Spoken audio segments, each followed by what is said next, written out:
విశ్వక్సేన్ ఈ ఏడాది Gaami gang of Godavari అంటూ పలకరించాడు. అయితే ఇప్పుడు మెకానిక్ రాకీ అంటూ ఆడియన్స్ ముందుకు వచ్చాడు. నవంబర్ 22న ఈ చిత్రం విడుదల.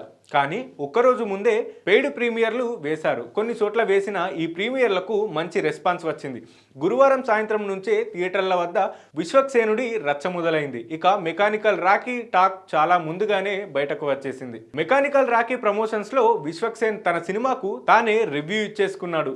ఫస్ట్ హాఫ్ సాదా సీదాగా ఉంటుందని, సెకండ్ హాఫ్ మాత్రం నెక్స్ట్ లెవెల్లో ఉంటుందని, స్క్రీన్ ప్లే చాలా కొత్తగా ఉంటుందని, ట్విస్టులు అదిరిపోయేలా ఉన్నాయంటూ ఇప్పుడు టాక్ కూడా అలానే వస్తున్నట్టుగా కనిపిస్తోంది.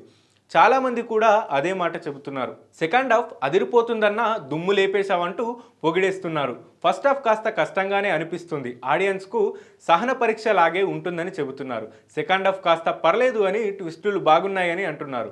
అయితే స్క్రీన్ ప్లే మరి అంత కొత్తగా ఏమీ లేదని నెటిజర్లు ట్వీట్ చేస్తున్నారు. ఫస్ట్ హాఫ్కే థియేటర్ నుంచి బయటకు వచ్చానని కొంతమంది చెబుతున్నారు.